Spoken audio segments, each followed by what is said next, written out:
Good morning, everyone, and welcome to the licensing meeting today in the council chamber.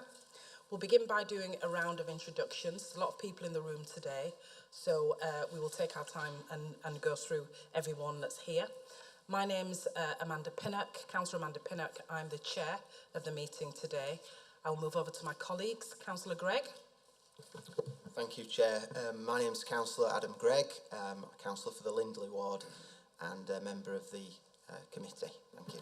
Councillor Anwar. Thank you, Chair. Councillor Ahmed Anwar from Dewsbury West, member of the committee panel. Moving over to the council's legal representative. My name's David Stickley. I'm a solicitor. I work for Kirklees Legal Services. I'm here to give the panel any legal advice they may need. Licensing officers.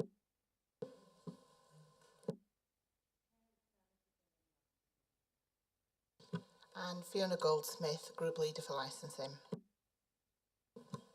Moving over to the applicant, and who you have with you today. Kieran Apple, the wife of Balraj Apple, the owner of Playworld. Morning everyone, Raj Handa, ex-owner of Playworld. Would you like to introduce yourself? Balraj Apple from Playworld. Thank you. Environmental health. Mark Chapman, Environmental Health, Kirklees Council. Thank you. Planning department. I'm Jenny Booth. I'm from Development Management. I'm one of the planning officers. Public health. Lucy Wearmouth, Public Health, Kirklees Council. Tom Applethorpe, Public Health, Kirklees Council.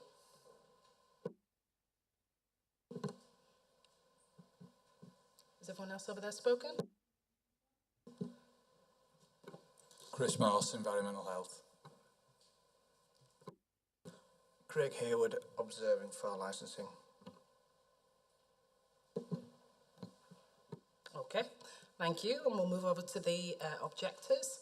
Can we start there, the right at the top? The lady there with the striped jumper. Could you... Barbara Sherwood, Cleveland Road. Anne Baldwin, Cleveland Road. Catherine Higgins, Syringa Street. Stephen Roderick, Newhay Road. At the top there, the lady in the striped jumper. If you can Carol O'Hara, Imperial Road. Natalie Andrews, Syringa Street. Jane Bussey, Imperial Road.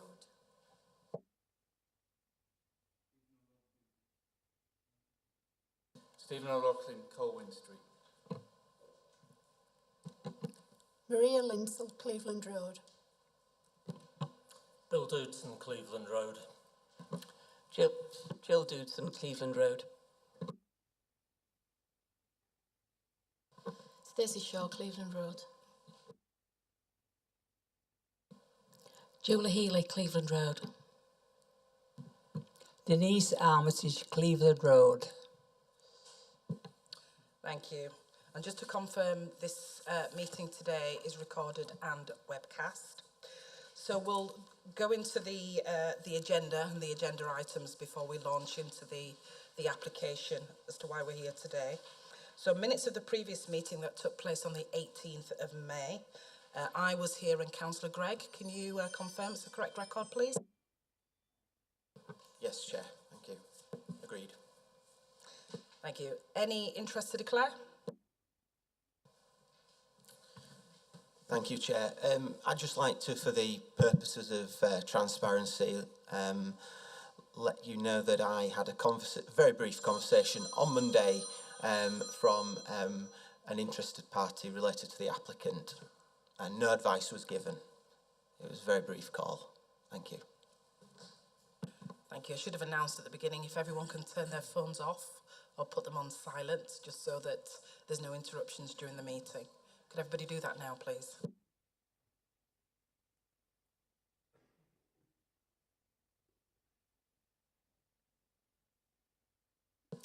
Okay, any deputations or petitions today? Public question time? Okay, so item 7 is in relation to an application for the variation of a premises licence in respect of Playworld, situated at 140 Westbourne Road, Huddersfield. Myself and my 2 colleagues undertook a site visit there yesterday, and we had an opportunity to go take a look around, have a look at the specific area as to why we're here today. Just to confirm, has everybody seen this document, which is an amendment to the original application? Is everybody aware of that? If not, please raise your hand. Fantastic. Okay. So let's go straight into the application then, please. And I will ask the licensing officer, please, to outline the application. Thank you, Chair. Chair, application for variation of premises licence, Playworld, Westbourne Road, Huddersfield. The purpose of this report is to inform members of an application for the variation of a premises licence, which, as a result of representations received, has been referred to this panel for determination.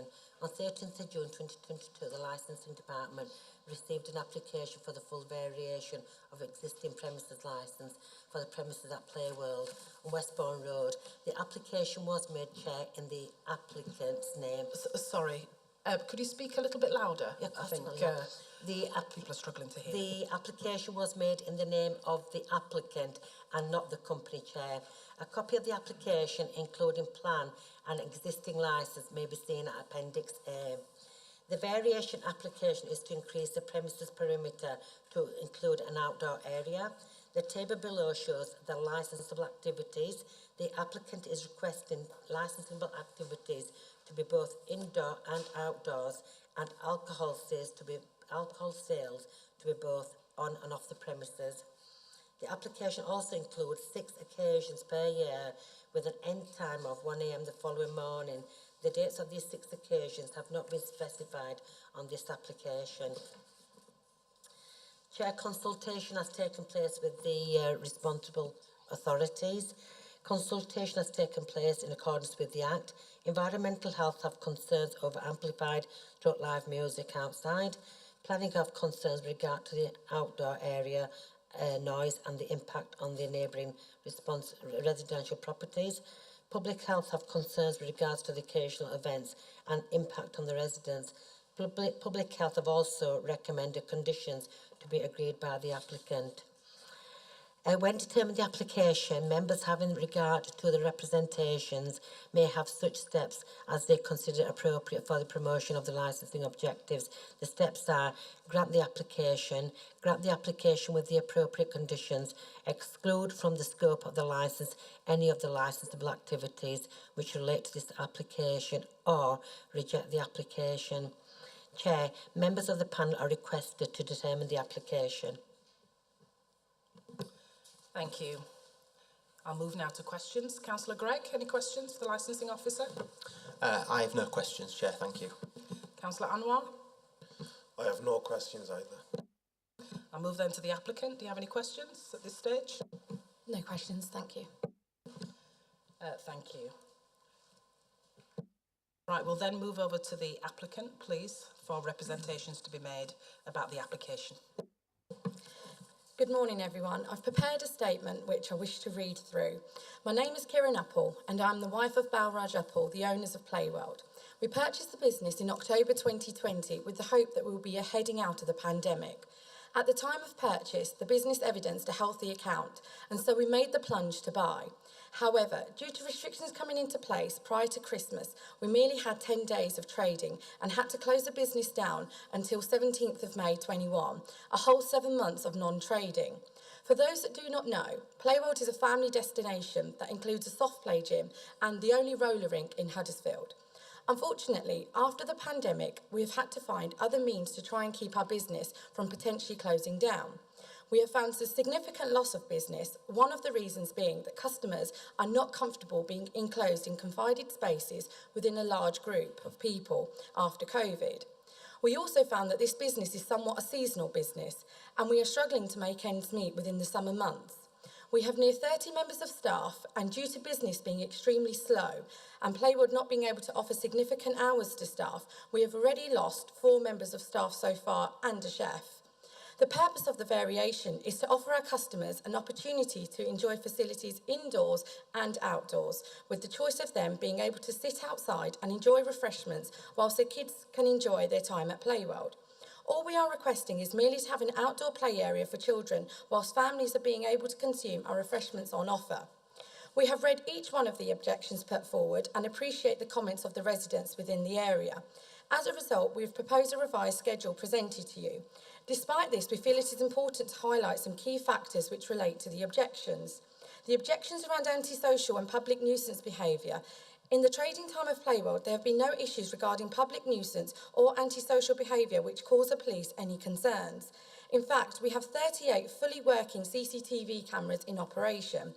We are also working with schools and local charities to assist in getting young children off the streets by providing our facilities. The concerns raised around alcohol. Playworld have always operated an alcohol licence in a lawful manner. As a result, this has caused no distress to our customers or the wider community and police. We are a children's play centre and we have no intentions of being a beer garden or a boozer, to name a few things we have been accused of. Regarding the car pollution and increased traffic, we are currently struggling with getting customers through our door. However, should we reach our full capacity, we do not intend to go over this. In the last 8 years, we do not believe Playworld's full capacity to have caused any disruption to the residents, as we have near 60 car parking spaces to offer.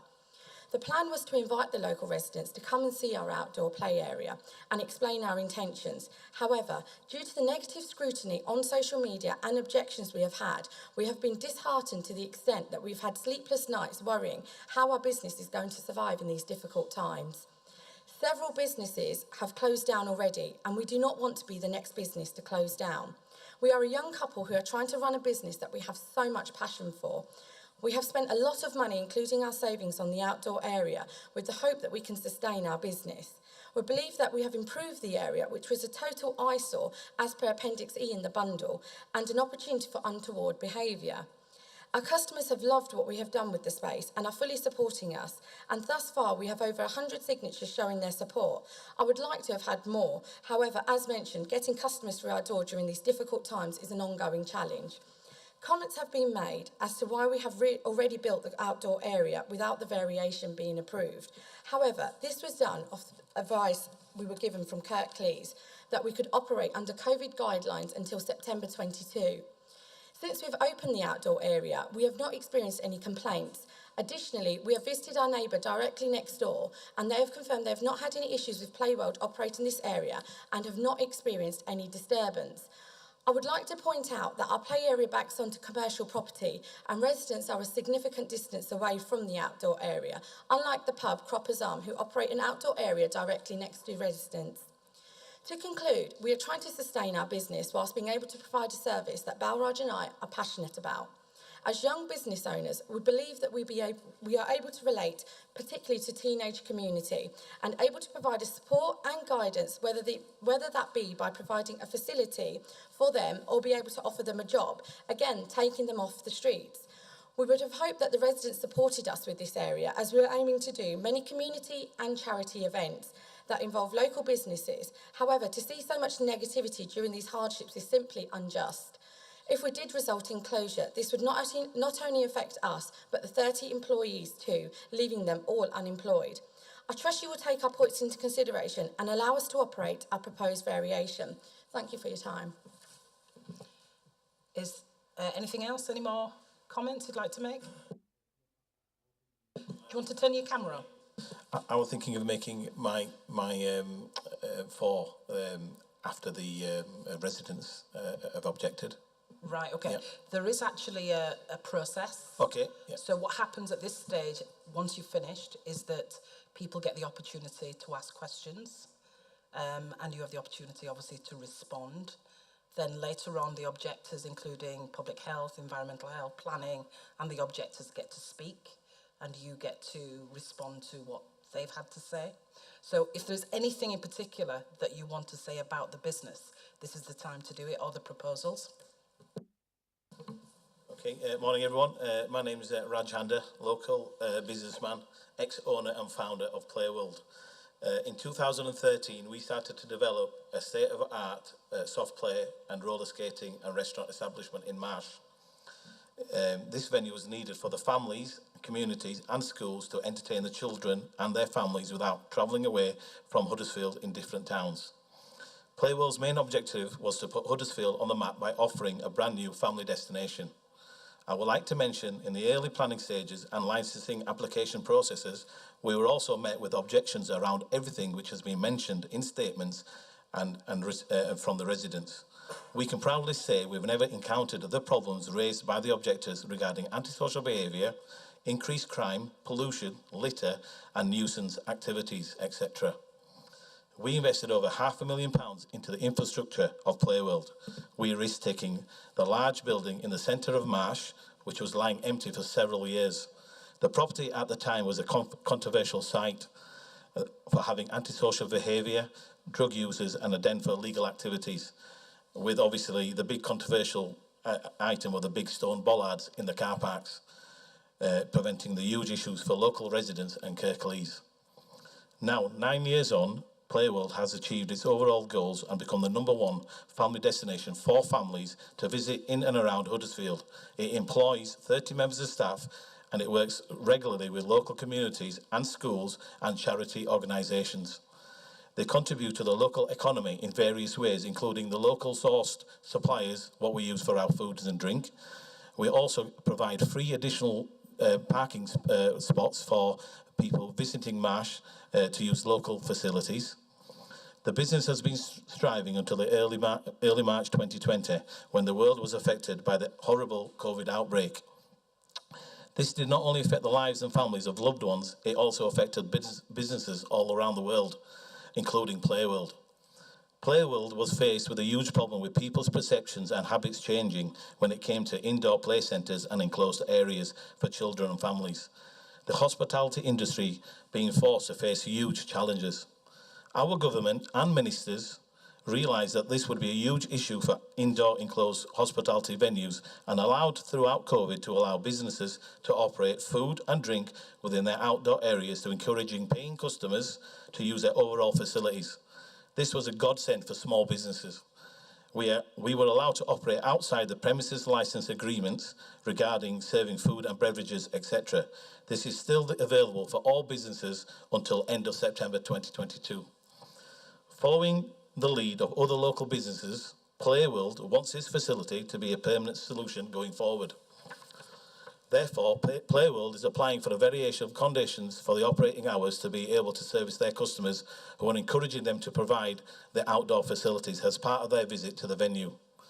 The applicants have listened and heard about the concerns raised by the local residents, and the applicants have tried to address their concerns and made reasonable changes to the original operating hours for the outdoor use, which the panel have in their hands. They have confirmed no late night use, no live music, no live bands and no events, etc. These can be placed as overall conditions by the committee. The proposed usage of the outdoor area will only try to help a struggling business to keep the doors open and keep 30 jobs for Playworld staff and not closing and boarding the beautiful asset to Marsh and Huddersfield.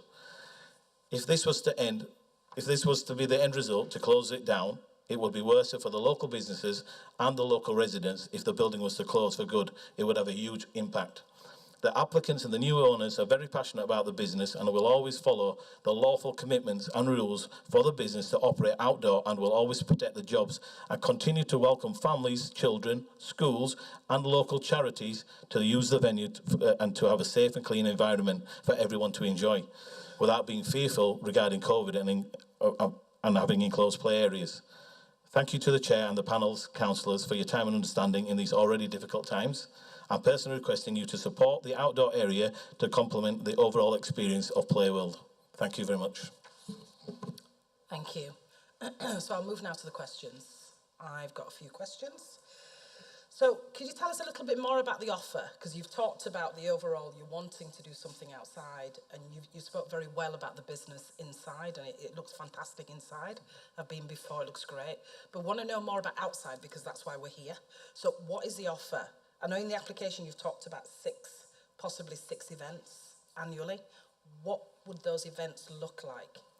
Okay, so those events, we're talking milestone events. We're talking Christmas Eve, New Year's Eve, Diwali, Vaisakhi, those kind of events. Those are the reasons why we have asked for those 6 events in particular. Overall, what we're aiming to do outside is, for example, you come with a family, a group of mums come in, we want them to be able to enjoy their food and drink outside. And in order to do that, that is the reason why we've had to apply for a variation. We want to make it a children-friendly zone. We want to have inflatables out there, which you've already seen somewhat on your site visit. And that is simply it. We're just trying to be an outdoor play area, not a beer garden. And this morning you've come with a revised proposal. Yes. Taking some of the items off the original list, but also reducing hours. So in particular, we know some of the objectors are talking about noise nuisance, but you've still got recorded music on there, and I'm just wanting to know a little bit more about recorded music. How are you going to monitor those levels to keep it to a minimum that won't interfere with the enjoyment of, the residents' homes and where they live? Sure. So we recently had a visit from Mark Chapman and his colleague who set our limiters. That was for indoor, but all we're aiming to do outdoor is have background music. So already we won't be reaching those maximum limiters in any case. It is going to be background music when you go out to set the ambience, and that's merely all we're planning to do. Is that going to be music from inside, played outside, or is it going to be music that's already outside? It's obviously the amplified music system what we have in Playworld, that will not interfere with the outdoor music. So this will be a standalone kind of a Bluetooth, kind of a small size of your camera speaker there, just on one of the kind of the walls in the middle, just to create that kind of ambience. It's not about people having a dance, or it's not about people standing up and enjoying themselves dancing on the tables. It's just about a bit of an ambience of some kind of background music and no bass kind of music. Another issue that was raised by objectors is about the smell of food, or the risk of the smell of food again impacting on them. And you talk about late night refreshments. Could you just sort of explain what that might look like?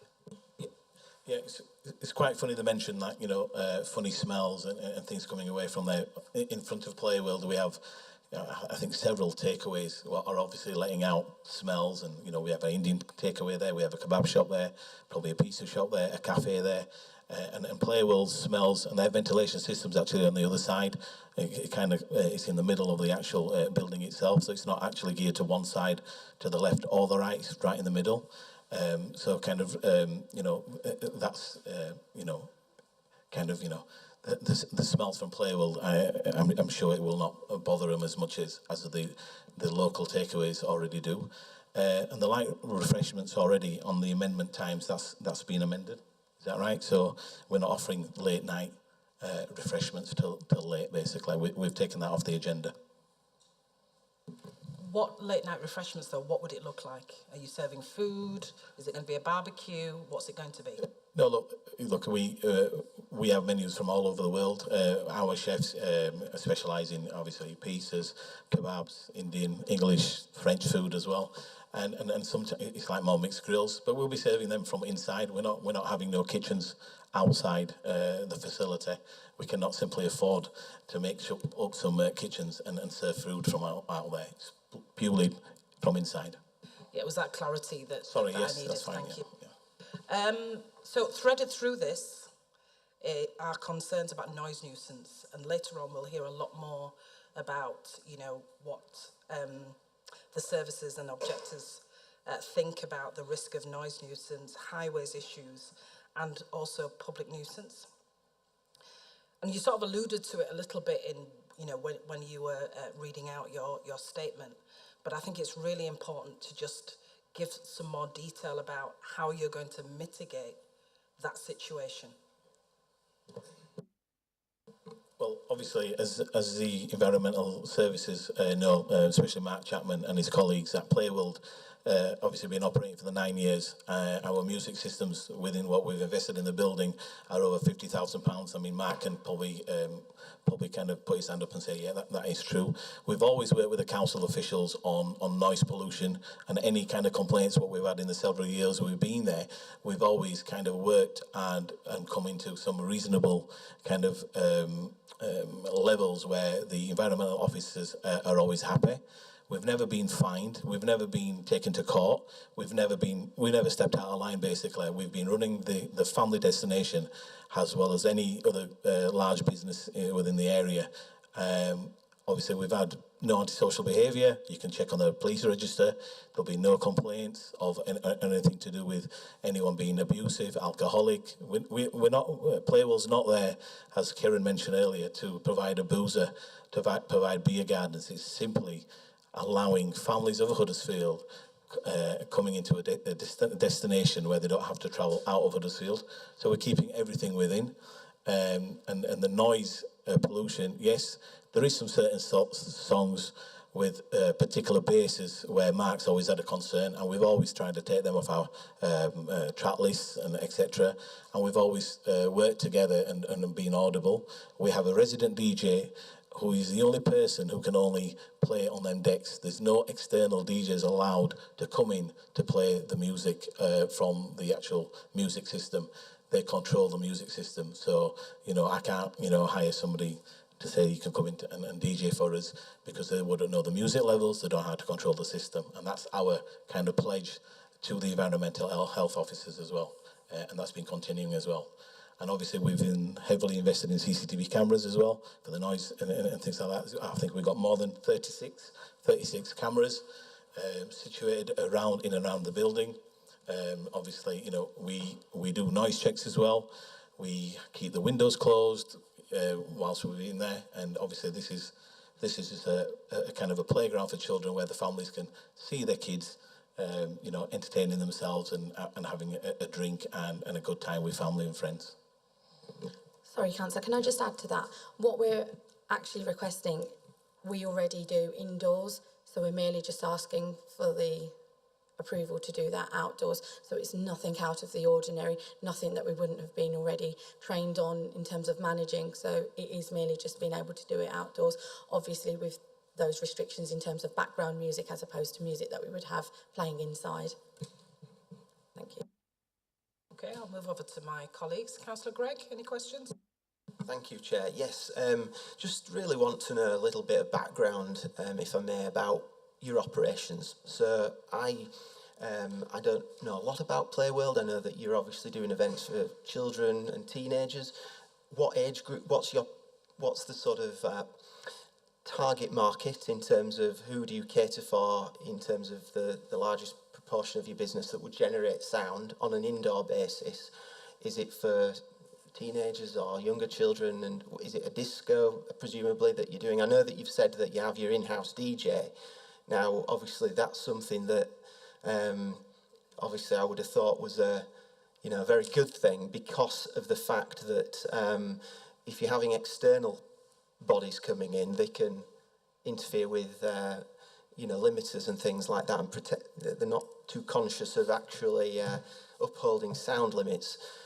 I know that because I've been in the entertainment business myself before, so I'm actually conscious of that myself. So that sounds positive. But in terms of internally, what are those key areas? And outside, the second question I have is outside. I can't see the red line boundary, but I understand you're trying to play music outside. What areas outside are you talking about? Are you talking about in the car park? Are you talking about where it's currently happening at the moment? What's the plans there? Thank you.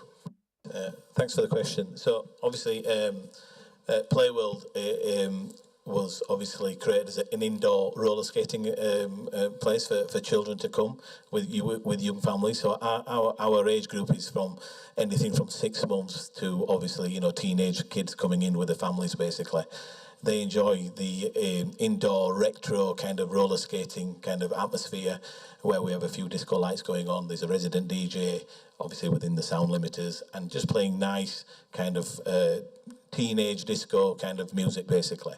That was the main objective for Playworld. We also have a soft play area where obviously the music's only amplified within the kind of skating arena only, not within the soft play area. So that's our target market basically. It is for families, it is for grandmas and granddads to come. And for 9 years, it's been I'd say 7 years because obviously COVID for 2 years. It was a huge business, a great success, and you know everyone talks about Playworld. Everyone encourages their families to come to Playworld. It's got great bus links, transport links, the car park as well.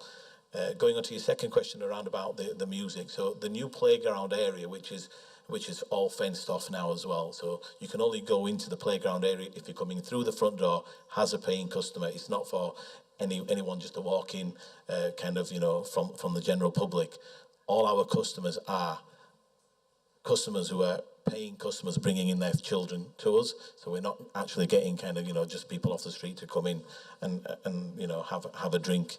So the music is only going to be kind of amplified from the playground itself, where you saw yesterday, to where the benches were and the inflatable. We're just talking about a little speaker on the wall just to give that the ambience basically, and just kind of, because when you know, you can still hear the road, you can still hear the main road traffic, you can still hear the cafes.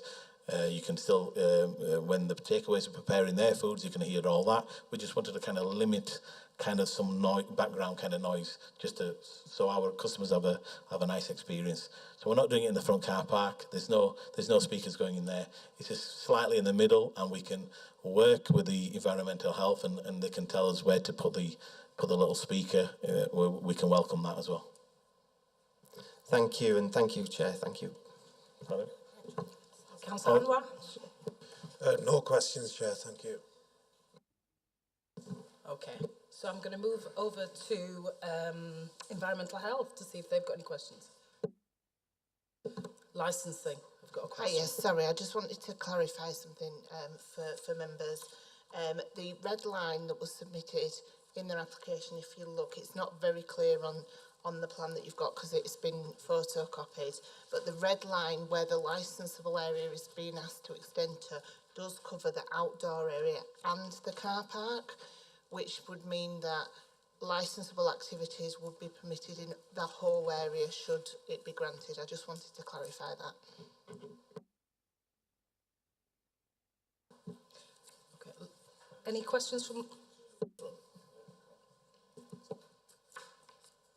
Sorry, I can just confirm that is perhaps an error. It is just merely in the play area that we're looking to play the recorded music, not in the car park.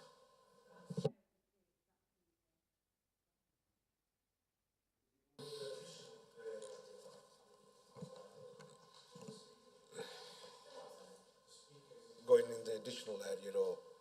Yes, so you know the outdoor play Yeah. area, the AstroTurf there. Right, okay. There. Can I ask the licensing officer to come in to clarify? And at the moment, we've just got the premises Playworld as it is licensed. But what they have done is there is like a caged area, the green bit that we saw yesterday. They want that as an additional put on. Plus, it says here, the line at the bottom, that's the car park there, Chair.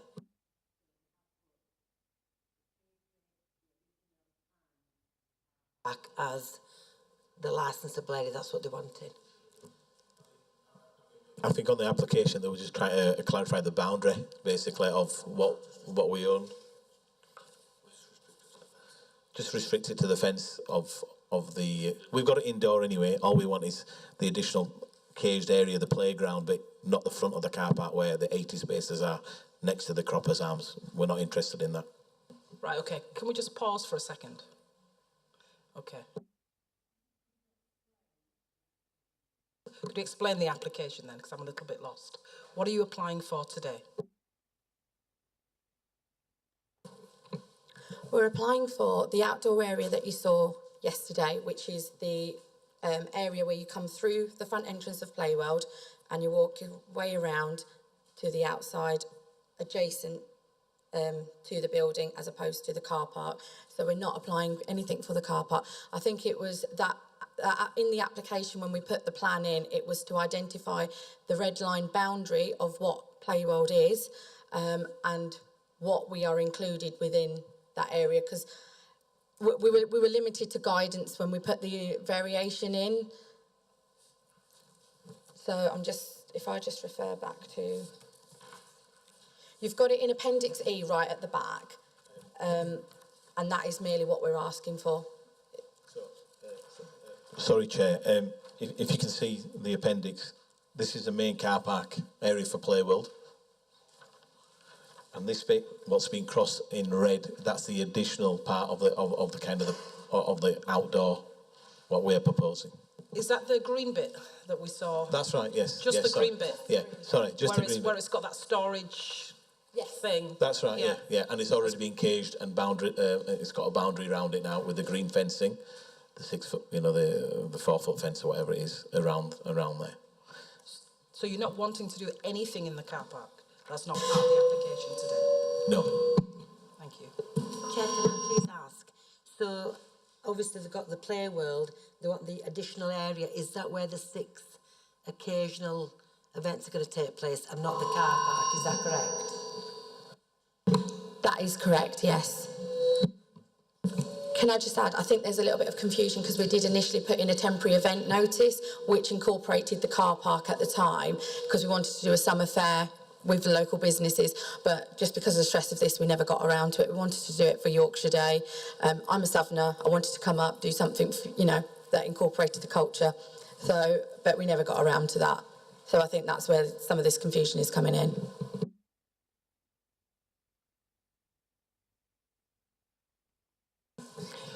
Any more questions or comments from licensing? I think that might change things a little bit.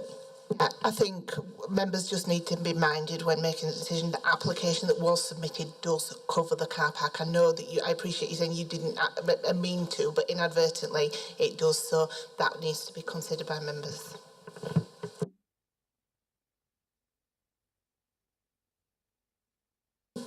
I think that's thrown everybody a little bit. Apologies, obviously, it's one of the first times Kieran's done the variation licence, and we just thought it was the whole boundary what they were interested in. We're not interested in doing any events in that car park. Okay, let me go back to my colleagues now that we understand the situation a little bit more. I think it changes quite a lot actually, because when I went on the site visit yesterday, had visions of maybe drums and things in the car park, and if I was thinking that, I'm sure other residents locally may have thought that as well. So it does change quite a lot actually. Whether that will reflect on the work that's already been done from officers, I'm not sure. I don't know where it leaves us in terms of obviously the work that's been prepared, but I would obviously take lead on whether we can change the application to align with the outside area and consider it on those merits, as opposed to the presumption that there might be something happening in the car park if there's no intention to. Thank you. I mean, sorry, we don't have no intentions of doing anything in the car park, because if we did, we wouldn't have no car parking spaces left, and then it would have been all held loose in Marsh, and we're not here for that. Thank you. So I think Councillor Gregg has raised a really good question there about the application itself. Is it something we can consider now with fresh information, or does the application need to be changed? I'll just clarify. Members can choose when they're deliberating to amend the application in any which way they choose to. So. Okay, all right. So let's move on to other services now. In fact, I think we need to go to objectors to see if they have any questions. Anyone have any questions of the applicant? Can you just raise your hand for me? Yeah. So the lady with the striped top at the... Hi, my name's Carol O'Hara and I live in Imperial Road. I was at the original when Playworld wanted to open, as I'm sure you'll know. My concerns are, yes, I did object to Playworld originally, and yes, it maybe hasn't caused a lot of distress, but you know, you say your emphasis on children. Can you tell me why a play area needs to be open at 10 o'clock at night for children, when the residents that live in the area's kids are probably in bed at 7 o'clock at night? Why do we have to have it open till 10 o'clock? And I know you've made amendments to everything, but we haven't really had time to drink them in, to be quite honest. And I, for one, am very pleased that you're not going to be serving alcohol outside. But I don't know why it has to be a 10 o'clock deadline. Okay, should we let them answer? Sorry, just to clarify, the proposal is still to be able to consume alcohol outside. But with regards to the age limit, our roller rink provides, it's suitable for all ages, including adults. And as you may be aware, living in the local area for so long, that we have had previously retro nights. Unfortunately, since we took the business, we've not had the custom through to, you know, make full use of that. But you will notice that the current licence that we've got stipulates on certain days till 11:45. Even with our retro nights, we've never enforced the full usage of that time. By 11 o'clock, everybody has been out. So that's the reason why, because where business is not great at the moment, we are looking for something where we can, you know, rake in some further business to sustain the business. You've got a supplementary question? Yeah, can I just say, you had an adult-only night a couple of weeks ago, and up until 1 o'clock in the morning, there was bottles being thrown in the bottle bank, the cars, so it wasn't 11 o'clock. And I can assure you that. No, we didn't have a retro night. That was a private function that we had, and it wasn't until 1 o'clock in the morning. Everyone was out. Then we had that local DJ that we usually have, the residential DJ. Music was off by 11 p.m. I think, yeah, there could have been some there could have been some activity via the staff cleaning up afterwards, and we realised that because the residents did speak to us regarding the bottle bin. So then we've obviously put that down on the agenda for Playworld now, that no one's allowed to do any bottle bin emptying during a function now. So it'll all be done in the morning. So you guys will never have a problem ever again. That is stated. The gentleman there. Yeah, I just refer to your opening statement regarding business properties being surrounded by business properties. But if you look at the map, residents are less than 5 metres from your business premises. I refer back to the 2nd of July, your event did go until 1 o'clock. Cars in the car park, vans being loaded, bottles being taken, there was noise, the outside lights. So when you do the events, how can you guarantee that that's not going to happen? I think when you talk about cars, it is if we've had supplies in terms of when we were packing away tables, etc. We have spoken to particularly our neighbour next door, and when she mentioned about the bins, in all honesty, hands up to that, because we never even thought that putting rubbish away would cause such a disturbance, and we have assured them that we won't do that anymore. We will wait to a reasonable time the next morning to clear up the facilities. All that was in our mind was we'd been there since 9 o'clock. We wanted to clear the facilities ready for the next day, and that was merely all it was. But the event itself was ended by 11. The lady there with the white t-shirt. Hiya, sorry.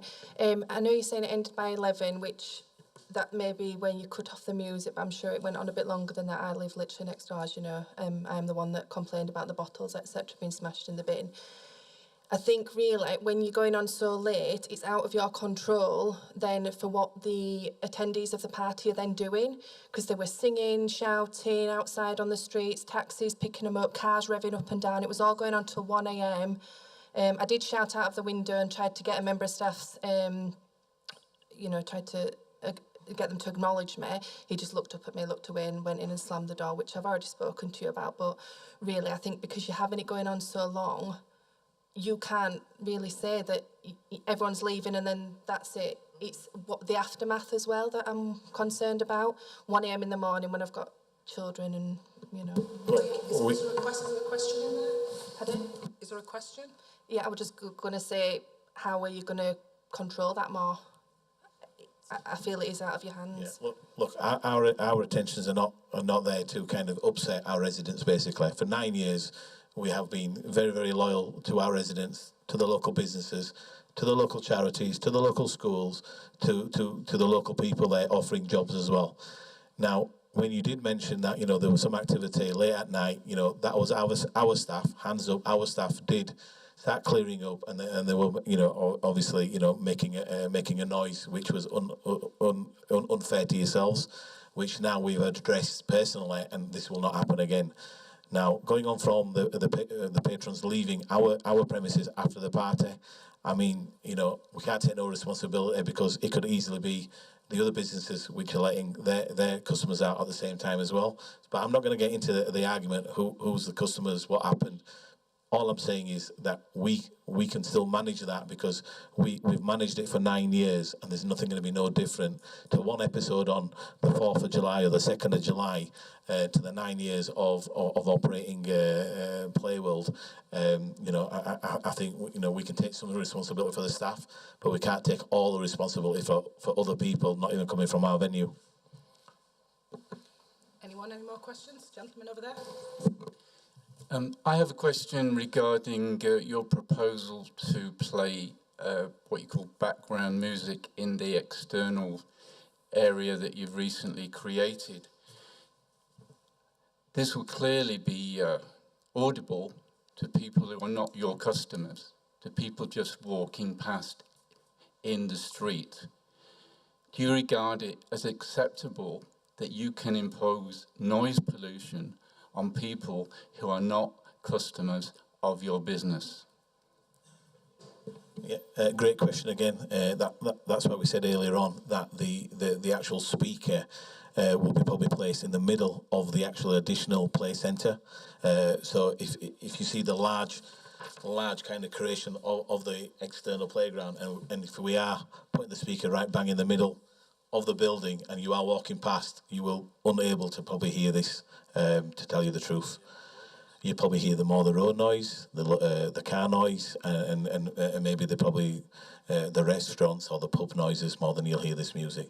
All we're saying is just the background music to create the ambience. We are not asking for a DJ out there. We're not asking for loud, amplified speakers out there. We're just asking for probably a domesticated kind of a speaker out there, just to place it within, just to create the ambience. And there'll be nice, pleasant music as well. The lady over there had a hand up. Hiya. My property is right at the back of Playworld on Cleveland Road, and the noise nuisance has been a problem since it opened, with the exception, obviously, of the COVID years when it was closed. We've been in constant contact with Mark Chapman at Environmental Health. People have been out numerous times. It doesn't seem to make any difference. And I'm concerned that the addition of further outdoor music will compound the noise I can hear from my house, the indoor music till late at night, plus the outdoor music. Maybe it would be better to install some better soundproofing so it doesn't upset a residential area. Have you got a specific question to ask the applicant? Yeah? Is there a question in there? I do want to address the noise nuisance. It affects my life every day. I have no objections to the business and what they're trying to achieve, but I haven't a problem with the noise nuisance. It affects my day-to-day living and has done ever since it's opened. I keep a regular log of all the disturbance times, and nothing much seems to happen with regard to the music level, despite limiters being in place. Okay, thank you. Do you want to comment on that? Yeah, again, that's the first time we've heard about that, but obviously Environmental Health have been coming to the site now and again, not every day, not every year. Yeah, and when they do spend a couple of hours, they find it, the officers find it audible and kind of, and the kind of the rest of the case there. So if there was a huge problem, I'm sure Environmental Health officers would kind of take further action. I just want to remind everyone that these are specific questions to the applicant on what's already been said. You'll have an opportunity to make representations a little bit later on. So has anyone got any specific questions to ask the applicant based on what's been said? The lady over there. Within the application, there's a sentence about using shisha within the area. I presume this is something that public health will talk about, is it? I just want to know whether that's still within the application. As mentioned before, it's the first time that we've completed this application. So at the time, business it still is suffering. We didn't even have a single customer through our door for a whole week. And at that point, when we tried to vary the licence, we put in other means where we thought we can draw in some custom. That has now been withdrawn, though. So that's definitely withdrawn. Okay. Any more questions before I move on to services? Okay. So moving over to the environmental health. Do you have any questions of the applicant? Yes, thank you. Could you just confirm the outdoor area seating plan? How many tables and seats would you have? For the outdoor area? How many numbers? There's 15 tables outside at the moment. Sorry? 15 tables. 15 tables. And how many people would sit at each 4 to 6 on each. 4? This 4. Yeah, go on 4. So a maximum of 60? Maximum of 60 people? Yeah. Yeah. Okay. And is that in addition to the inflatable football activity arena? Yeah, so obviously, sorry, Mark, that's the kind of the playground kind of facility there, yeah. Yeah, okay, thank you. No more questions, thank you. Any questions from planning at this stage? Not at this stage, thank you. Any questions from public health? Just to clarify, the shisha, although I understand that's not part of this specific application, has that been withdrawn now from the application, the shisha element? Yeah, just to clarify again, obviously, like we mentioned, like Kira mentioned, we were just trying to think of other ideas of attracting business in there, because we are really, really struggling, and we just put the shisha down, but we withdrawn shisha. It's not going to be on the application, and we're not going to go for it. 100%. Could I just clarify, the shisha that was mentioned it's not licensable, so it wouldn't actually form part of the application anyway. Okay, thank you. Right, okay. So moving on to objectors, I'm going to invite the objectors to speak, but I just want to make this statement, which is myself and my colleagues have read the emails that have come in. There's 41 objections from objectors. We've listened very carefully to what's been said. We've noted all the concerns. Just to clarify what the concerns are, which is what we've picked up, is that in respect of public safety, issues have been raised about actual road safety, the increase in traffic and the risk of accidents.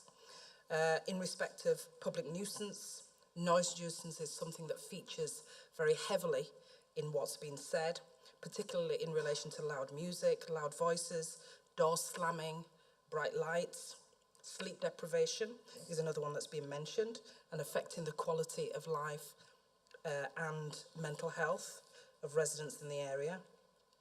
There's also a right-of-way issue that's been talked about, and difficulty accessing that right-of-way in respect of the car park, if the car park was full. Smells is something else that came up, strong smells, and how that might impact on residents who live in the area. Another thing that was featured quite heavily in what the objectors had to say was crime and disorder, the increase in risk of drunkenness and crime as a consequence of that, and all alcohol-related incidents. And the last thing that was picked up was in respect of protection of children, an increase in traffic, parking issues, and also alcohol. So what I would ask is that if you have anything additional to say, then please do raise your hand and make representations. What I think I'd particularly be interested in is if people could comment on the new proposed changes, now that we understand a little bit better about the application and what's been proposed today. It'd be interesting to know what objectors think about this situation now, rather than the whole car park is what we originally thought. And I'm assuming that when people responded to the application, that's what they specifically had in mind in respect of the car parking area and everywhere else outside. But as we know, it's limited to a particular area. So if you would like to speak and add anything additional, particularly in respect of the new proposals, please raise your hand. Okay, the gentleman there in the striped t-shirt. Thank you. Regarding, first of all, I'd like to say I'm not against anything you're doing. I appreciate everybody who has to run business and it's tough for everybody, but also we have to be able to live. I suffer from long-term health conditions at the moment. It's already had an impact, your business has already had an impact on my life. At the moment, you're using the outdoor area. We can't have the windows open because I can already hear the children playing. I don't object to the children playing. You've got the bouncy castle or whatever it is going. You can hear the motor from that. How can we not, with the noise you're proposing for the outside noise, music, how is that not going to have another impact on the use? I can't use the bedroom at the moment. I'm having to sleep in the lounge because of the light pollution on the night. I've launched a complaint with environmental health. I'm waiting for that to be dealt with. So how is the music not going to have an impact on my property? We're less than 5 metres from the corner. If you look at the map, it's the first property to the right of Pino. The house is converted, all the houses are converted into flats. I'm in the downstairs one. As I said, at the moment, I can't sleep in the bedroom because of the light pollution. The noise is going to go on past 10 o'clock. Because when it stops, there'll still be people outside, there'll still be noise from people leaving the premises with your best intentions. So if that music's going to be going from 9 o'clock in the morning till 10 o'clock at night, how are we supposed to enjoy that property? We've got a right to quality of life. I understand you're running a business and you want it to succeed. I'm not against that. But we have a right to enjoy the property. And how can you guarantee that that music that they're going to play outside all day is not going to have an impact on me and the other properties? We're less than 5 metres from the corner of the outplay area, and the tables are no more than 10 metres, the nearest table. Thank you. Can I ask you to note what's been said so you can respond to everyone at the end? I'm going to let all the objectors speak, and then you can respond to the points that have been made. Anyone else? The lady there with the striped top at the back. I just wonder why we were only given this 10 minutes before we actually came into the chamber. With very little time to sort of rethink questions and that. It's a very good question. I think you need to direct that at the applicants. They're the ones who brought the proposal at the 11th hour. Any more representations? The lady there with the green top, is there anything else? Okay. Lady at the back there with the striped top. I would just like to make a comment about the traffic. And you know, it is horrendous. And I'm talking about,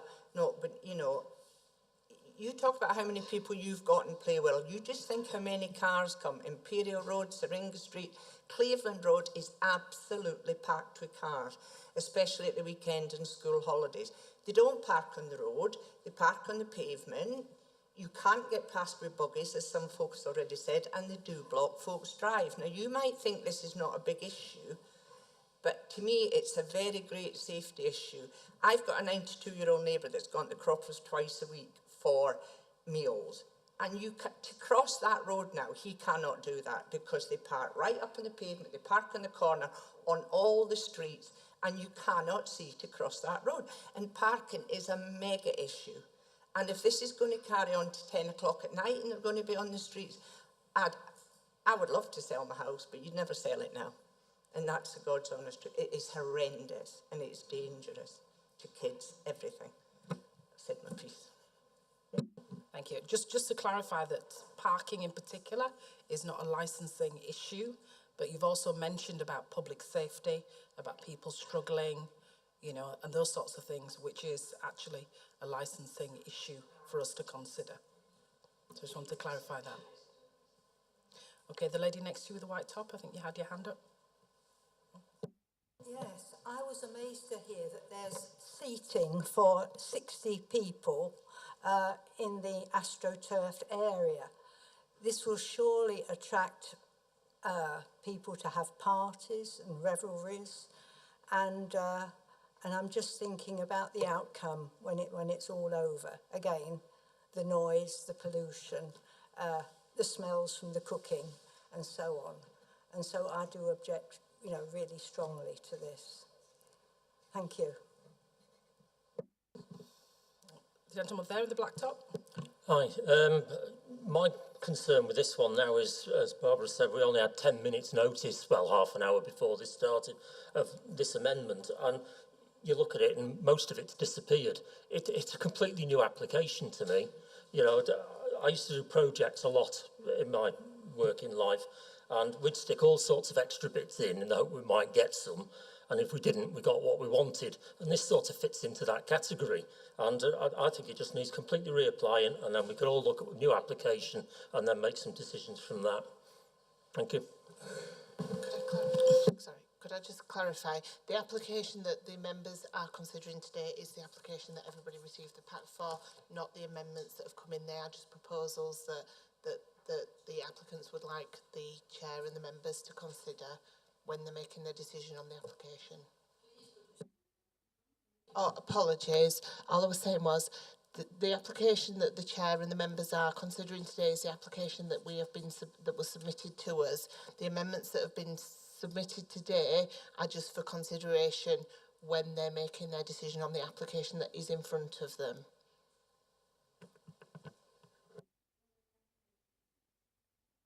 Wrong button. The application still says shisha, doesn't it? I mean, it's either that or not. Yeah, just to clarify, they've written shisha on the application, but shisha isn't a licensable activity, so it's not for consideration for members. Any other objector? Gentleman there at the back. Chair, just referring to the revised application, which still contains the provision for outside music from 9 AM till 10 PM on 7 days a week. And this is my particular objection. The applicant said, words to the effect, we want the background music to blank out other noises. He mentioned road noise. Now, if you're using music to blank out other noise, that is just more noise. And people walking past will be able to hear it. It will be imposed on them. It's noise pollution. And I would urge the application to be refused on that ground.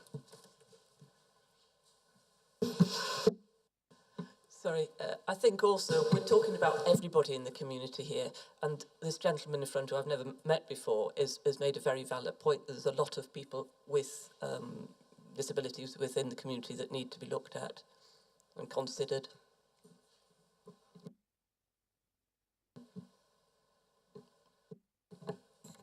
My worry is for the children, and in all of this, I don't know where children go home and it becomes an adult place.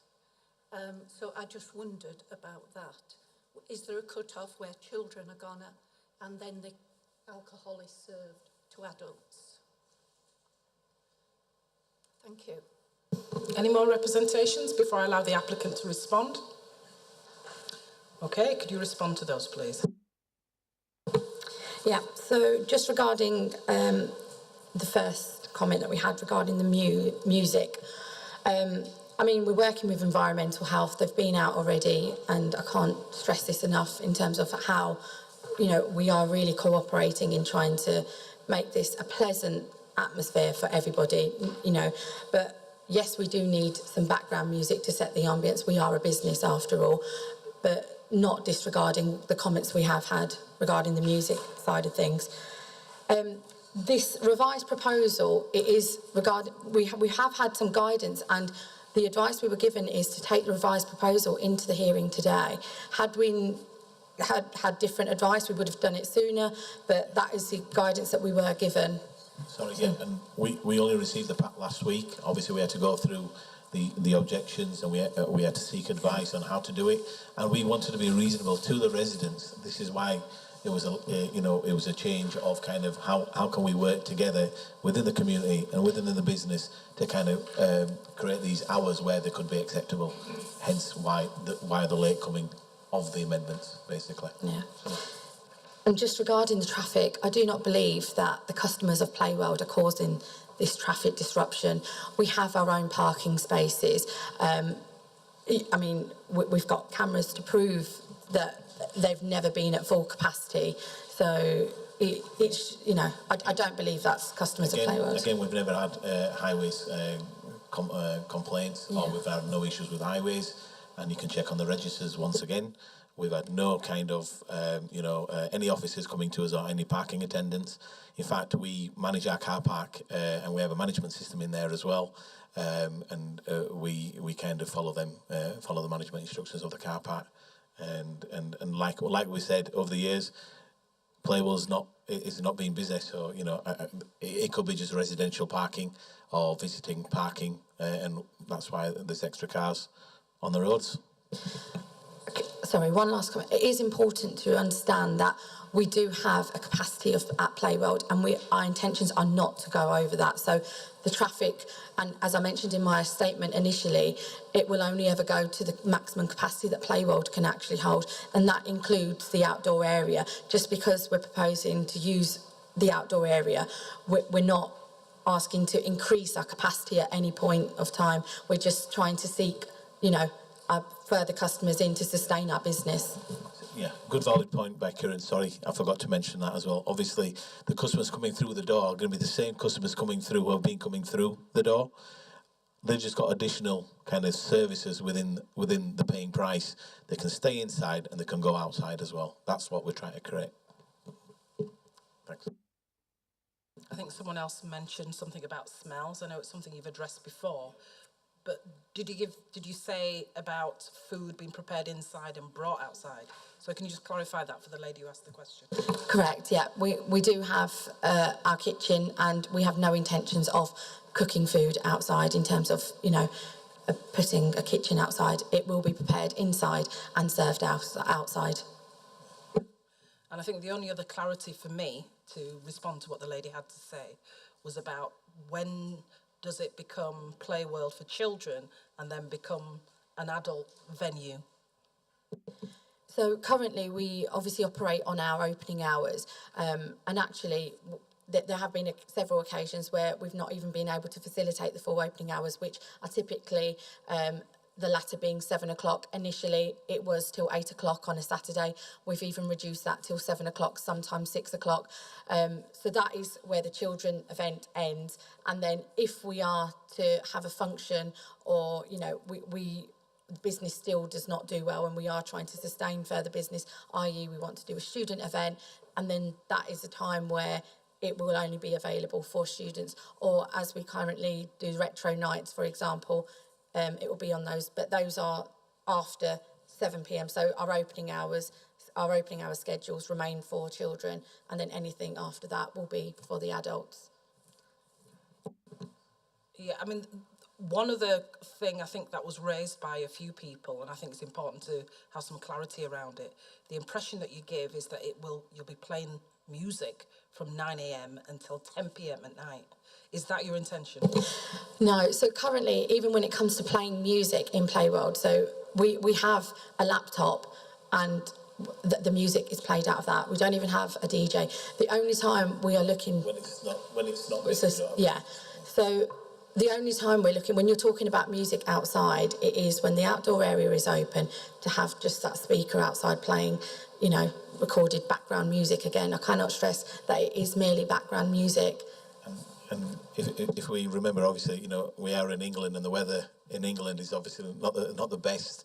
So we're talking probably 3 months in the year when the playground will be utilised at its best, kind of longer days, longer evenings, rather than in the latter in the winter months. So it's a very valid point where they understand that. And we're not just going to go and turn the music on and when there's no one sat outside. We've got no intentions of doing that as well. But is it likely to be 9 a.m. to 10 p.m? No. The music in the morning is not going to be starting at 9 o'clock, no. Well, it doesn't. We open it now at 10 o'clock or 9:30. Yeah. And for example, it's just, I'll give you an example. When we're talking about music in the morning, if there are a family that want to come in, a toddler's party, for example, it's a nice sunny day, they want to have a Peppa Pig picnic, for example, outside.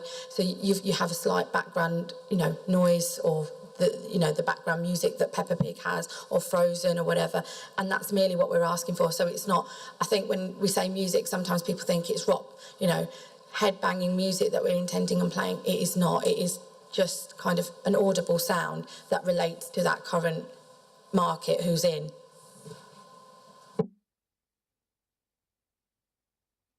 Okay, you responded to everything?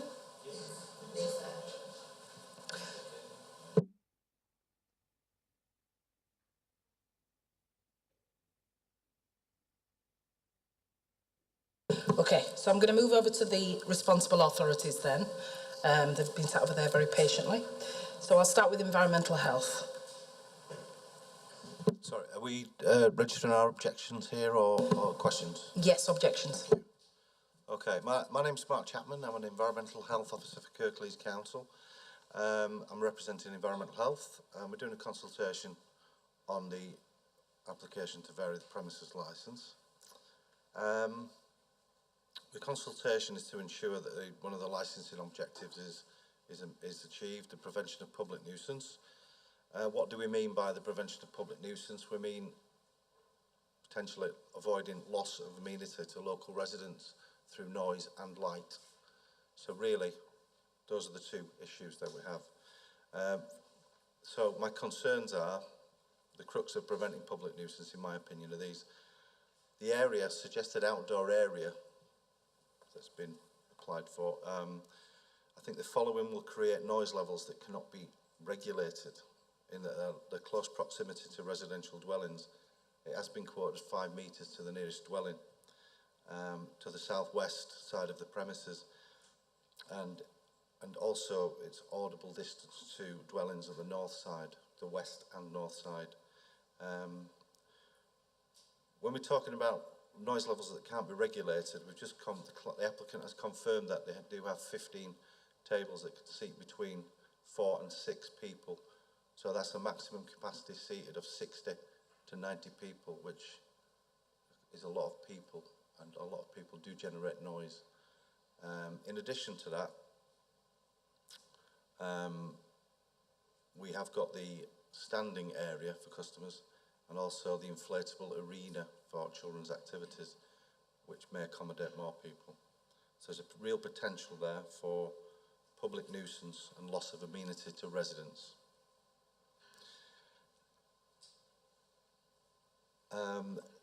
The application has been, suggestions to the application has been amended. There is no dancing, no live music, no late night refreshments. Late night refreshments are still required, but there is a requirement for recorded music.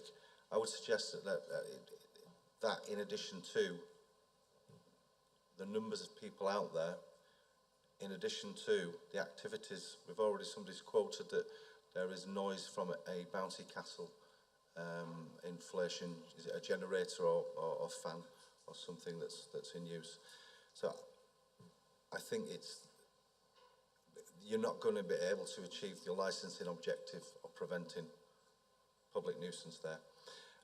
The side door that is in use on the south side that opens out onto the outdoor area has recently been changed to a single glass pane door. I think it's about 10 to 12 mil thick, aluminium construction frame fitted into the brick building.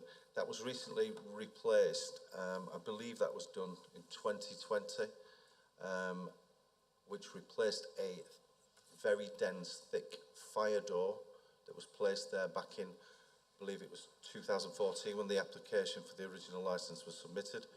That was done as an attenuation measure to prevent noise breakout from the building from amplified sound being played inside. That was a weak spot. And that has recently been established to be an issue where noise is breaking out. We did have complaints on the 2nd of July where we attended a residence dwelling to the west side of the property. And colleagues did hear amplified sound in the dwelling, living room and bedroom, and felt it was at a level that was intrusive, likely to prevent the use and enjoyment of the average person's home. Visiting the site with my colleague Chris Morse and the applicant, we did attempt to reset or test levels using the sound limiter that is in place with the sound engineer. Nothing had been changed prior to that, but there was noise breakout. That was during the day as well. And my observations from that is that the side door to the south elevation opening out onto the play area is inadequate and substandard to the previous door and is allowing noise to escape. That is not an issue that is in the, bear with me, that is not an issue that is in the licence, but it is important because this door is cited as being the access point to that outdoor area, and for the purposes of complying with the licence, all doors and windows must be kept closed when music is being played inside the Playworld building. So that door cannot be used as an access and entrance point for the outdoor play area to meet your current conditions in the licence. It needs to be upgraded back to the previous standard and kept closed to prevent noise breakout. Okay?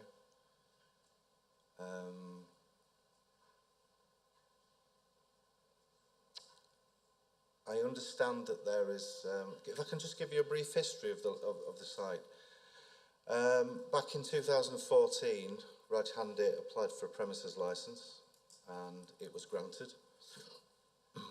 We did have, in the first 6 months, we had 7 complaints of noise. So we did set levels and a sound limiter was installed and that did seem to reduce the complaints. So we had an 18-month period with no complaints.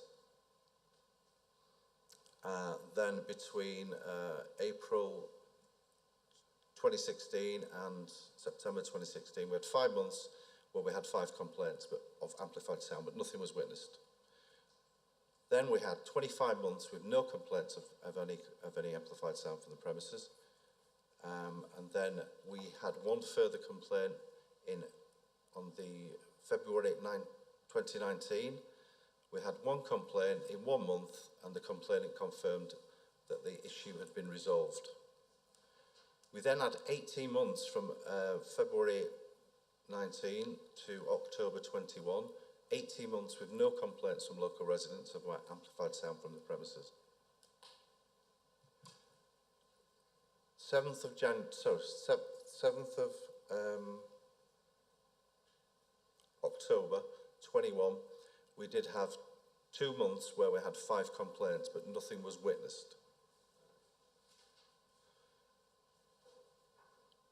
13th of June 2022, I believe the licence application variation was submitted. On the 14th of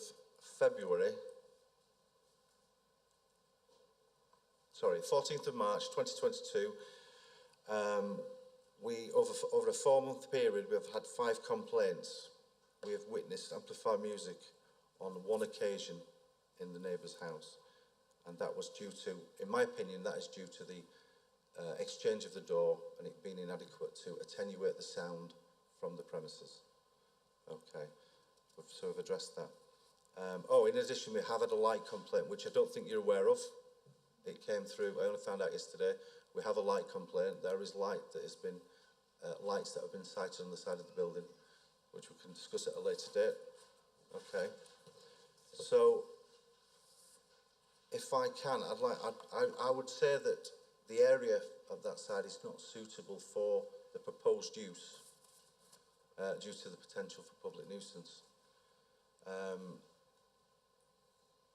However, the government have just allowed hospitality to extend, I think it's another 12-month period. They can use outdoor space that is designated on the premises curtilage for space for outdoor consumption of food and drink, which you may be able to utilise if that is on your curtilage plan. Okay?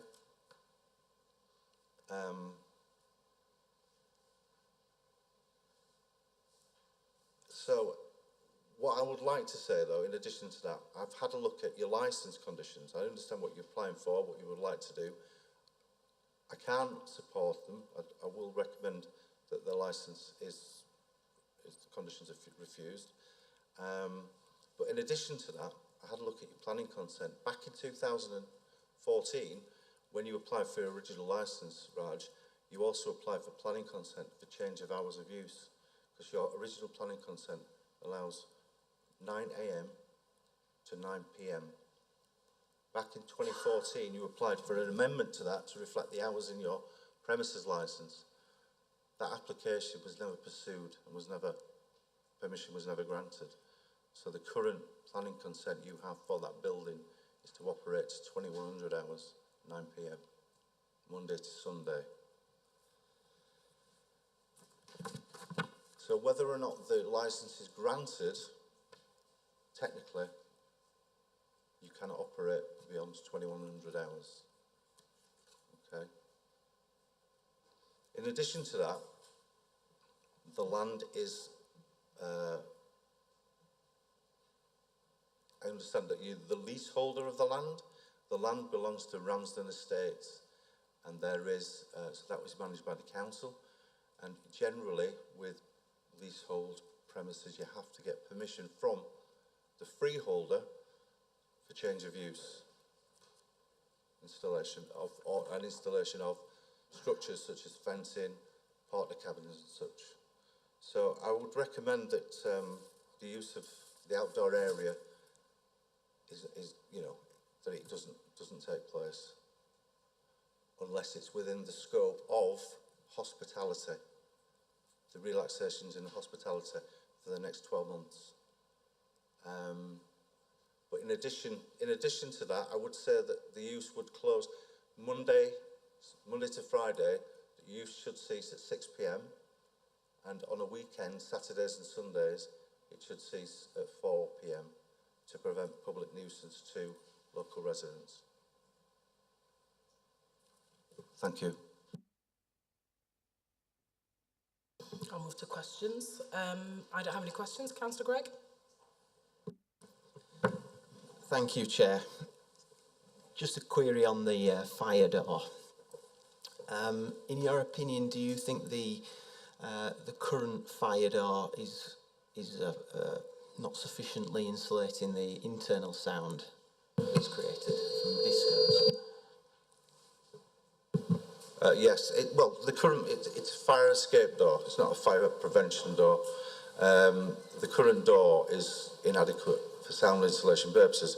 The previous door was an upgrade that was done by the previous occupant, Raj Handa, and it was, so it is, the current door is inadequate. It doesn't have the same sound attenuation properties as the previous door.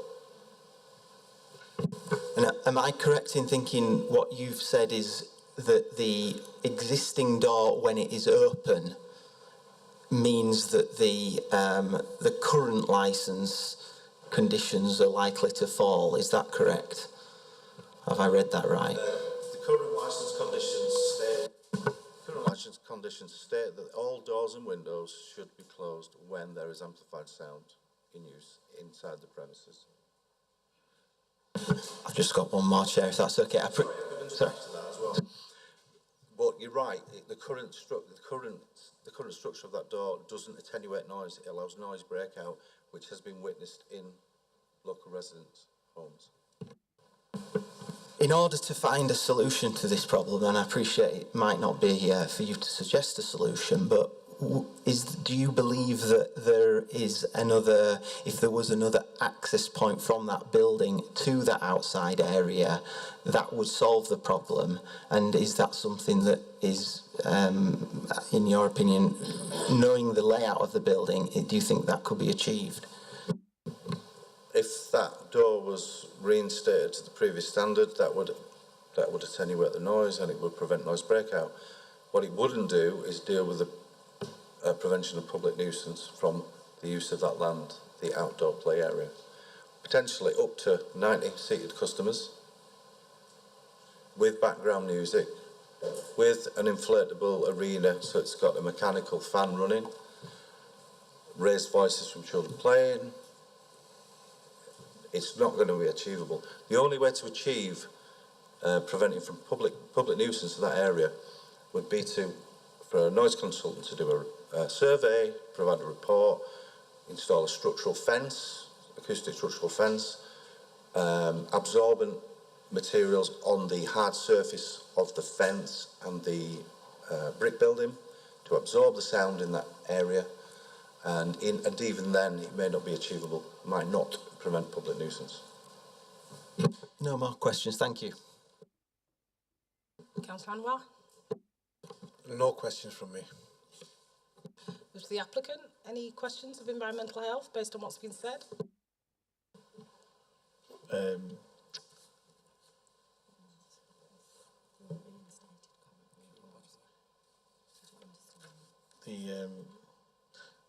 I just wanted to say the latter words of Mark, what he says, the noise prevention. If you start, implementing the noise protectors and things, this cost is like over hundreds of thousands of pounds, and it wouldn't be viable for us to kind of even take that kind of action. So I just wanted to comment on that.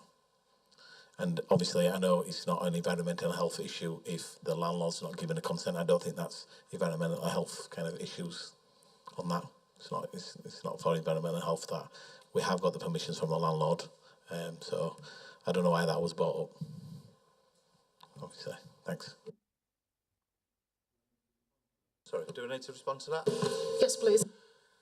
Sorry, the prevention of public nuisance is about, lawful use of land and, is it acceptable to use that land for a particular licensed activity? That's what we're looking at.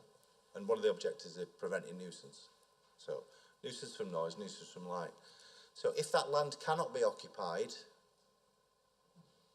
there is no potential for public nuisance. Okay, so there are a couple of hurdles that, one is at the freeholder, the landowner, have you got his permission? So, yeah, it's not relevant to licensing, but it does achieve the licensing objectives. Okay, the other one is there planning consent on that land? Is that within the curtilage of the building that was granted planning permission? So that's another question to be answered. My colleague from planning is here, so that's something that they can address. In addition to that, there is this issue about the planning consent and hours of use. So I'm just trying to address all the issues. This particular case is a little bit technical, not technical, but there's a lot of elements. There's a lot of elements that are sort of, and we keep going back and forth to them, but the main purpose here is for the business to be successful, but to meet the licensing objectives, and that's what we're trying to achieve. Okay. Councillor Pinnock, can I just make a point, please, just off the back of that? Before we did the renovation to this area, it was people were using it for drag activities. I mean, when we cleaned up the area, we picked up umpteenth number of needles from there, graffiti spots, people were putting fires there. So in actual fact, when we talk about public nuisance, this is now a controlled area that we can manage very well. We're willing to work with all parties, but, when we go to that extent that this area in particular is going to cause all these, issues, but actually, I think it's very important to remember what it was used for prior to this. Thanks. Hi, Chair. I just would like to clarify with regards to the reference about the relaxation of the rules that was mentioned. So during the COVID pandemic, the government introduced a piece of legislation which allowed all licensed premises to sell alcohol who only had on sales to have the provision of off sales as well.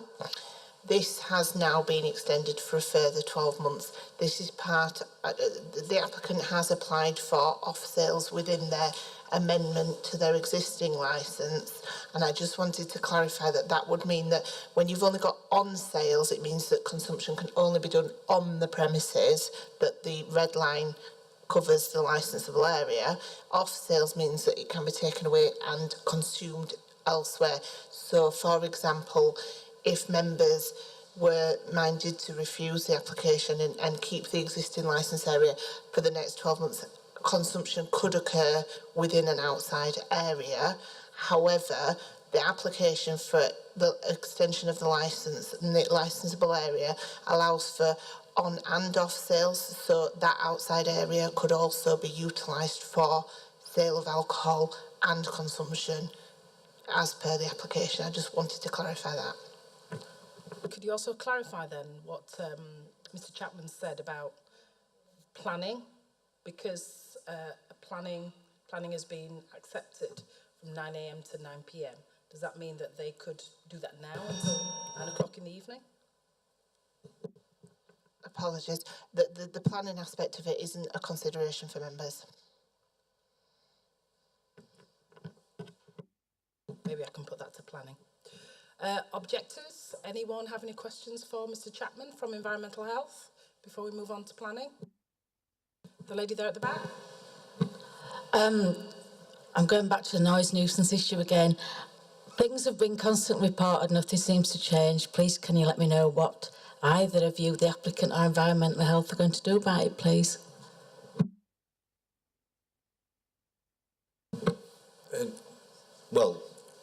In respect of your noise nuisance complaint, or in respect of this licence application? I believe that the outdoor noise, I'll add compound to the noise that already exists from inside. What can I do about that? How can I object to that? I think that's a conversation for outside this room, really, but I'll just be brief. If you've got issues with noise during the day, you need to contact Environmental Health and log a complaint, and we will visit you and try and witness the noise. If you have a complaint during nighttime hours, then contact the nighttime noise team Fridays and Saturdays, which you have done, and we have witnessed noise. And we have responded and have been back to set levels, and we've established that there is a door that is defective, less sound attenuating than the previous door, and it's allowing noise to break out. The applicant is aware of that, and I've instructed him that that door should remain closed, upgraded, and not be used for that area. Whether or not it's due to whether or not it's within the licence, or whether or not it's due within the scope of the relaxations for use of outdoor areas for hospitality places, that door should remain closed to comply with the current licence. So if you've got issues, call Environmental Health, and myself or my colleagues will visit you to witness. Does that answer your question? Thanks, Mark. Okay. The lady there with the black t-shirt. Could you speak into the microphone? An abatement order, is that an abatement order? Is that something to do with noise? Yes. And if you get one of those, and you only can get one, isn't it? Is it only one abatement? An abatement order? So that's something completely. It's in relation to noise nuisance under the Environmental Protection Act. So. It's out to premises. Yeah. And they give you an abatement order. Yeah, well, it doesn't have to. It can be domestic. It can be business. Yes, yes. But if you have an abatement order, Yes. does that last forever? That will last. Yeah, it's kind of. Yeah. If it's been complied with and 5 years old, then we probably wouldn't be valid. We would let that. We would probably review it and say it's not valid if somebody's been compliant for 5 years. But that's not relevant to this hearing, and it's not relevant to this business. But is it? But it's not relevant to this business. Why not? Because we have witnessed noise from the business, but we haven't established that there is a statutory nuisance that exists, and that is different. What we've got to demonstrate is that there's an intrusive level of noise. Yeah. It's frequent, so it's on a number of occasions, regular, and it's for a duration that is intrusive. It's a length of time. It's a sensitive time of day. And that we feel it affects the use and enjoyment of the average person's home. And then the council put all that information together and decide, is it a statutory nuisance? And if so, the council have a duty to serve an abatement notice. And then the recipient of that notice have a duty to comply with it and stop creating noise nuisance. But that's not relevant to this case. Sorry, does that answer your question? No, I sort of disagree with you. Well, okay. People have been complaining about the noise, right? Sorry, can I step in? It's really important that we restrict it to the application today. All right. I mean, I understand kind of the wider issue, which is if Yeah. you did grant it and there was noise nuisance, what can you do as residents? I understand that part, but we've got to be very clear. Today we're talking about this application. Yes, yeah, So can I'm talking about this application. Okay, thank you. Well, people have complained about noise, so have the environment come out, stood at that premises and said the noise is too loud. You know, check the noise level when people complained about the noise level. We have received complaints and we have Yes, visited. but have you gone into the premises Yes, we have on and occasion. checked? And so the noise was okay in the premises? Sorry, which premises? The complainants? Playworld. We wouldn't visit Playworld to see if the music is too loud. We would visit the complainants to see whether or not it's audible and it's causing them a problem. Right. Is it affecting the use of enjoyment of their home? Right. Okay. Okay. So, but I'll just refer back to the history that I gave you. We had like 18 months, no complaints. 25 months, no complaints. 18 months, no complaints. You know, from the issue it's a licensed premises, and from time to time, whether it be Playworld, a public house, a nightclub, an off license, we do get complaints of noise associated with licensed premises.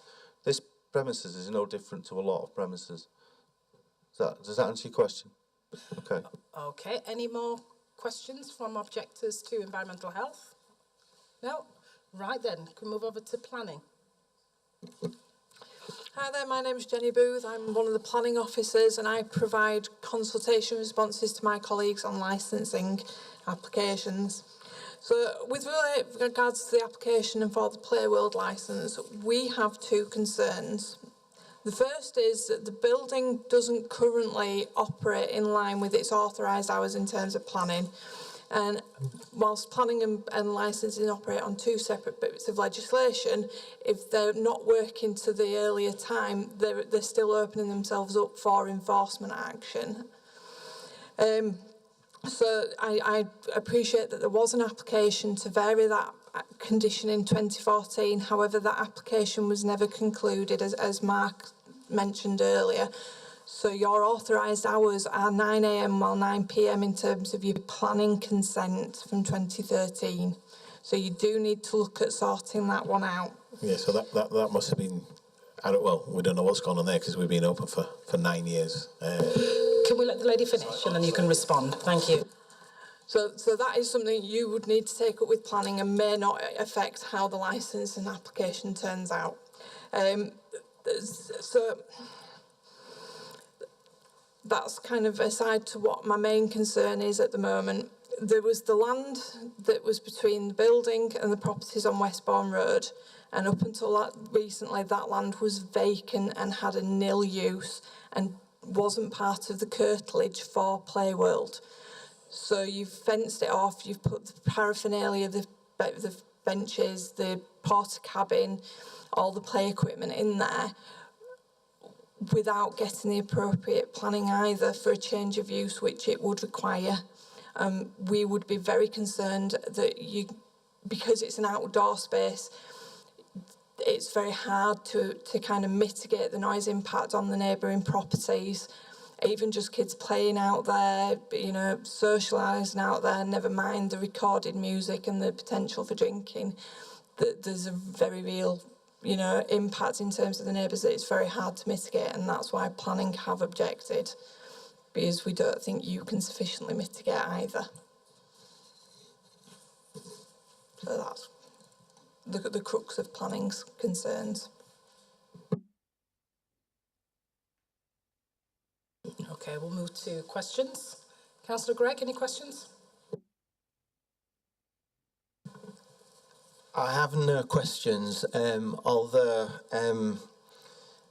it is a surprise that the planning disparity with licensing is there. I don't know how that's allowed to happen. I'm not blaming the planning department. I'm just making the point that I would ask, if possible, that support could be given to the business to rectify that problem, and because obviously it is a concern for them, no doubt.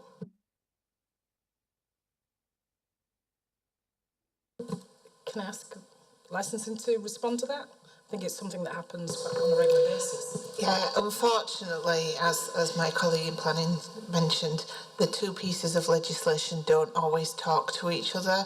So we can grant, as a licensing department, a licence for something, and planning could have no idea about it, or they could have granted something else with totally different times attached to it.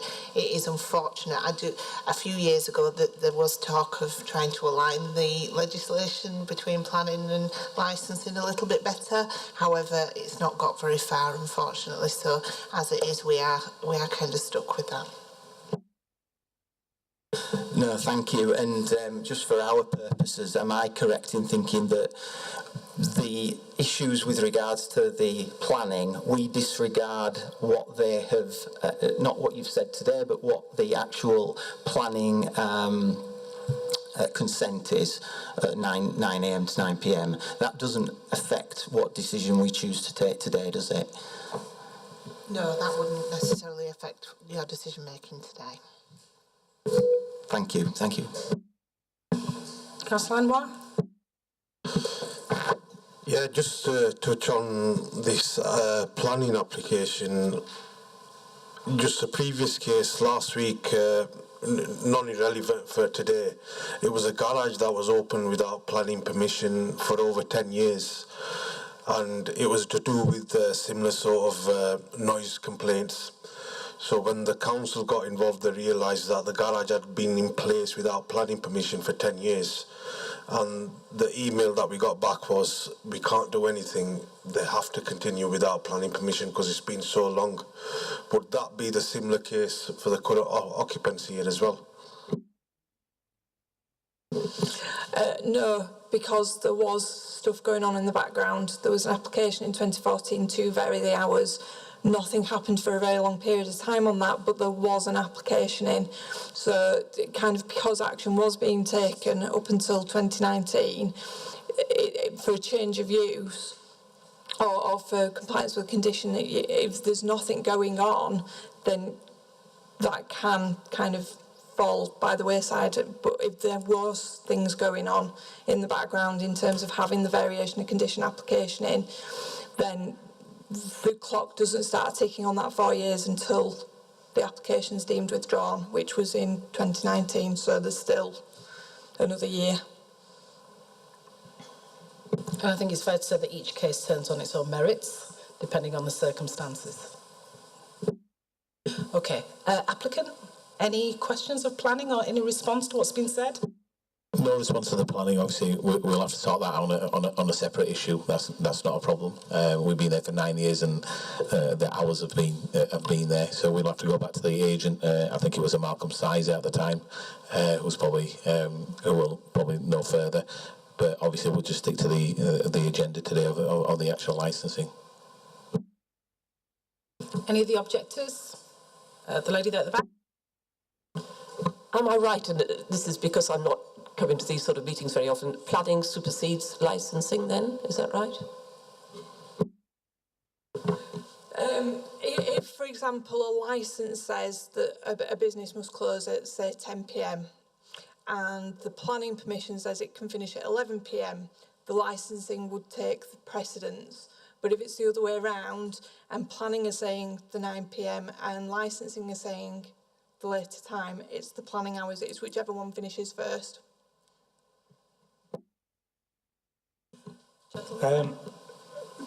Just to planning, previously the land to the side of Playworld had been planning permission being granted for erection of a dwelling. Has that now been done away with? Do you know? you can answer that. Is that still on the cards, or is that? There was a planning application in 2018 for a retail unit and some flats above. That has since expired.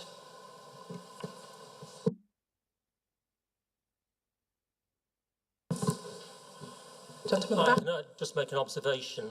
Obviously, the environmental health said they've had so many objections over the years, and part of this planning application is some of those objections maybe. Certainly discussion locally, there might not have been any official complaints gone in, but you hear it on a regular basis. Maybe Play World again, and it's just people in just have this, I don't know, negative, shall we say, feeling for what happens there. Thank you. I think the gentleman there makes a good point, and I think from that, I think it'd be interesting to know whether environmental health speak to planning to see whether information is shared about complaints made. Well, I don't think that, I'm not aware that planning have received complaints of noise, but basically if planning do receive complaints of noise from premises, they are redirected to environmental health. Equally, if we have complaints of noise that relate to operations outside planning consented hours, then we would refer that to planning. It's a system that we have to do. We've got to direct them to the correct service. So I do, just in response to that comment about, people complain locally to each other and not to the council, I think people have got to stand up and actually make the effort and complain to the council. And if it's consistently, weekly or monthly, then they've got to be making those complaints and that contact. And if it's infrequent, then that's when they should be contacting us, and we can assess for nuisance. But I hope that answers your question. Yeah, just to make the point that here we have a business that has been operating and knowingly operating outside its planning hours. And we know that because they put in an application to extend the hours, even though at the time they were operating until 10 p.m. So here is a business with a record of not adhering to the planning rules. I think we can't assume that they knowingly breach planning rules. I don't think we can establish that today. But I don't know if planning want to comment on that, what's been said. As I said earlier, there was an application in, and whilst I wasn't the officer dealing with that planning application, there was some back and forth going on. There was additional information that was being requested, and then, so they were aware, but they were trying to resolve it. I'm not quite sure where the breakdown came in not getting the information that was required and necessitated it being withdrawn, but there had been a dialogue up to that point. Can I just add to that? Sorry. We have had no knowledge of the planning hours, and actually we've been in talks with a planning officer at Kirklees, and we've went through in length several times because of other applications that we've made, and not on a single occasion has he mentioned that our operating hours are from 9 a.m. to 9 p.m. We've gone by the premises licence, and we've acted accordingly. Thank you.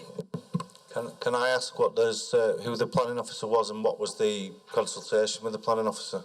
Chris Cockcroft. And what was the consultation for? I don't think that really has any relevance from here, but in this meeting. But it was regarding a different planning application. Oh, not on this premises. Can we have one at a time? Yeah.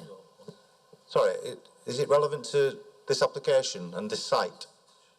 It's relevant to Play World, yes. Right. Okay. So, is it relevant to your hours of use? Is it something that you are? So, it's not relevant to this case, then, is it? Look, sorry. I think these technical matters, you're trying to catch us out here, and I think it's very, very Sorry, I'm just we're actually saying we did not know about any change of use of hours. So I don't know why we keep, having this debate across the table. We are a respectable kind of business people. We are law-abiding citizens. Now, if something got lost within the planning process, that's between us guys and the planning process, and we will address that. It's not a problem. But we didn't know about this, yeah? So All Kieran's is mentioning now is she is speaking to a planning officer, and either did this, neither now or did they before mention anything to do with the opening hours. That's all the conversation is, and then we can address wherever we're not kind of going with the planning laws. I think that's where we should come from. We're not putting an application to. Sorry, it was just clouding the agenda really. It was just about. Yeah, always answering is like obviously a gentleman in the resident says we are going against our planning rules knowingly, and we're just trying to clarify we're not here to do that. No, I agree. I agree. That's where we are. Can I come in, please? Can I ask a question of planning? Okay, so we have a business that's been running for a number of years. Okay, should they be aware? Is there a mechanism for them to be aware of what the planning restrictions are? When planning permission is granted, we issue a decision notice, and the decision notice will outline the conditions. There were quite a number of conditions associated with Playworld in 2013. There were some conditions requiring a discharge. Some of those have been discharged and some haven't. There were conditions about the hours of operation, but also hours for delivery. They're all on the original decision notice and have been since the beginning. And who would receive that decision notice? The agent would receive a copy. 2014 it would have been a postal copy as well, but there's a published copy on the website. Okay, thank you. Can we move on now? Public health, who've been sat there very patiently waiting. Could you make your representations, please? Thank you. I'll be brief. Really, our representation reflects what colleagues have said from planning and environmental health around the new application for outside and the ability to mitigate for the noise, really, for the children in the day, and then moving into the night time. It sounds like it'd be more like adults. Despite what you've described, I think it would be very difficult to mitigate. And from a public health perspective, we're thinking about the impact on mental health for local residents, and the impact that mental health will then have on physical health as well. So that's our main concern, which has been reflected by colleagues anyway. The other thing to add is that if it is granted, we've included within our recommendations a number of things that we'd recommend in terms of the sale of alcohol, that we recommend to any kind of application around alcohol, and that's it. Can I ask, moving to questions, there's been a new proposal. The submissions that you've made, is that in connection with this new proposal? Around which bit, sorry, the noise or the alcohol? Both. So we know the application has changed. Yeah. We know it's restricted to a specific area. Yeah.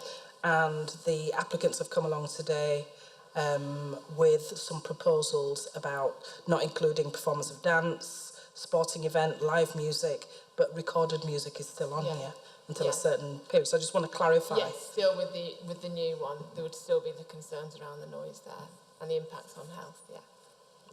I'll move to my colleagues. Councillor Gregg, any questions? Just really, did obviously your concerns about the events outside diminished, given what we've established with regards to the space outside, being it just on that south side as opposed to it being on a wider basis? Yeah. Yeah. Councillor Amwell? No questions. Applicant, any questions? Objectors, any questions for public health? No, okay. All right, so we're coming to the close of the meeting.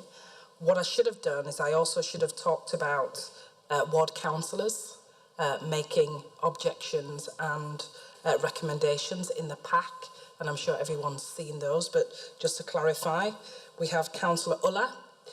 He's made representations indicating that he has concerns about how the noise will impact on the neighbouring residents and the additional footfall, further constraints to public health and potential public nuisance.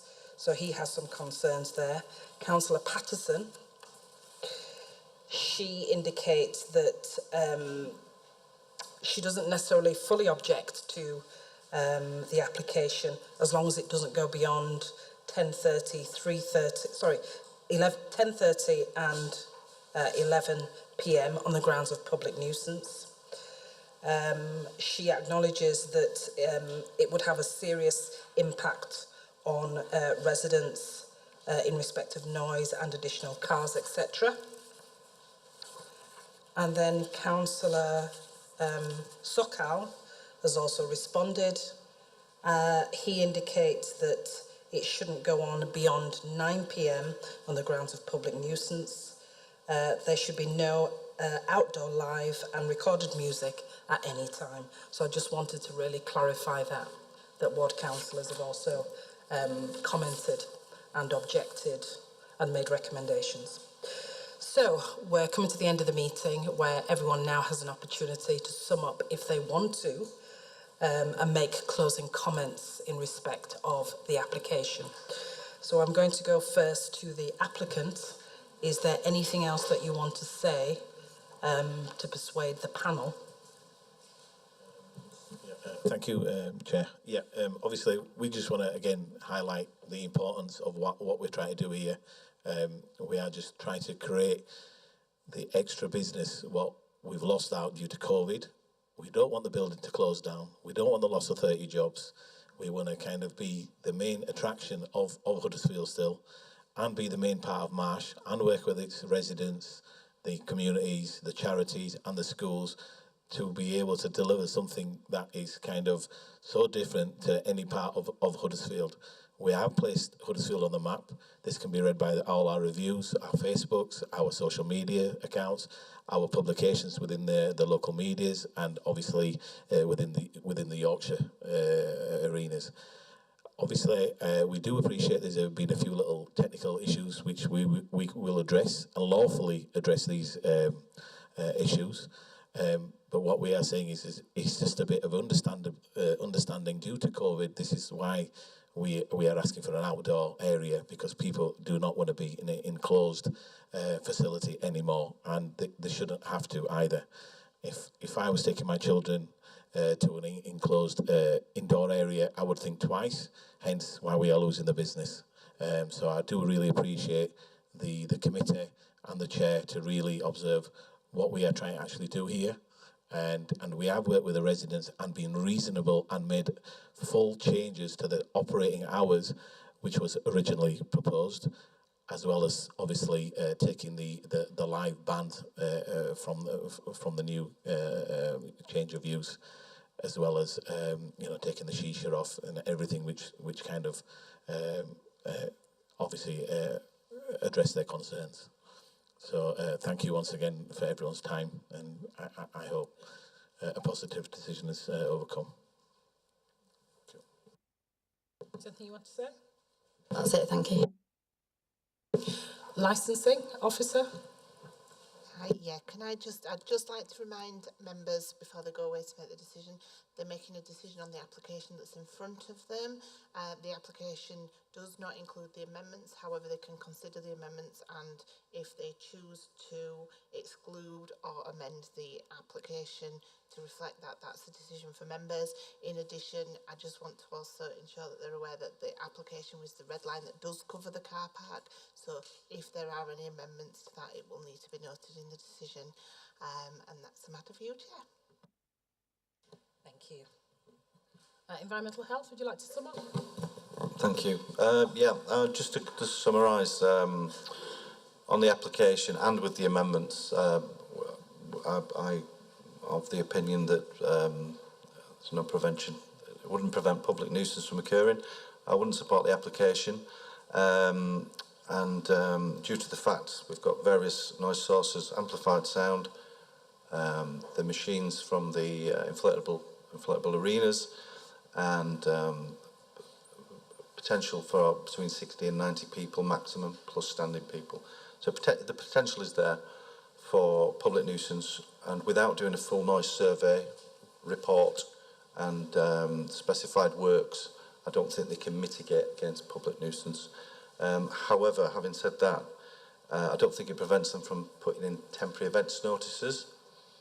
Whether that can be on that land or not, that is determined by planning, but it could be the case that they could get temporary events notices for the car park for up to, I think it's 21 days a year, and that could be facilitated. And if there are complaints of noise, if people have got issues with noise, just to say, contact us and we can investigate those and determine whether or not noise nuisance exists. I think that is it. Thank you. Planning next. Just to reiterate, our concerns with the noise generation from the outdoor area and the impact on the residents, which again, like Mar says, I think would be very hard to mitigate at the hours you've requested. Public health? Nothing else to add other than what I already said around the mitigations. Do any of the objectors want to sum up? The gentleman at the back? Did you put your hand up? No? Okay. All right. So we've come to the close of the meeting in terms of hearing all the evidence in relation to the application. Myself and my two colleagues will now need an opportunity to consider what we've heard, and we've heard a lot of information today, so we'll need that time really to apply our minds to what we've heard. So I'll ask everybody to wait outside while we deliberate and consider our decision. Thank you everyone for coming today and participating.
Afternoon, everyone, and thank you for your patience.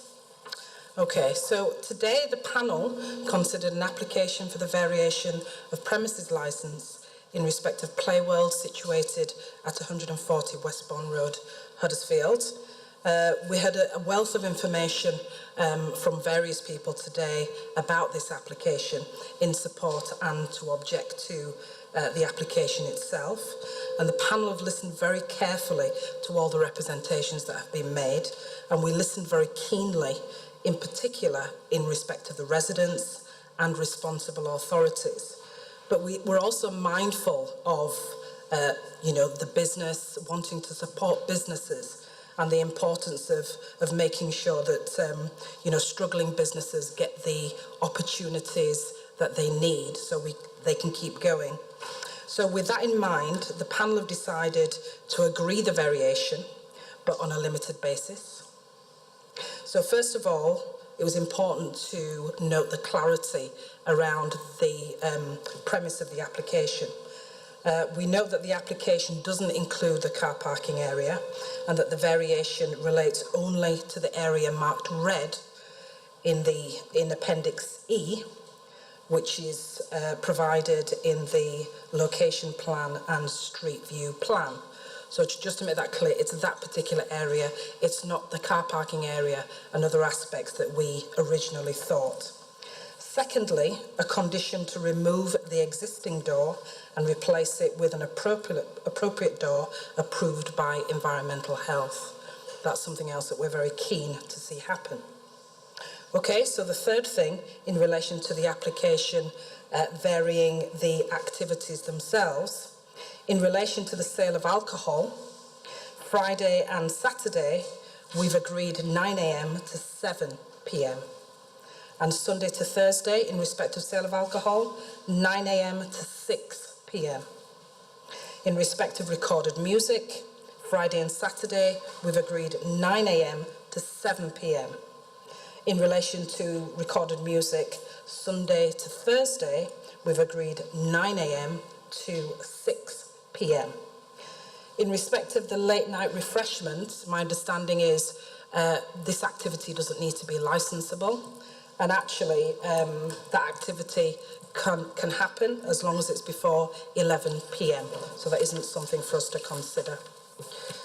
But just to clarify, in relation to recorded music, and this is really important, we put a condition that it is background music only, as indicated by the applicant in the application, to keep it to a minimum which is non-intrusive.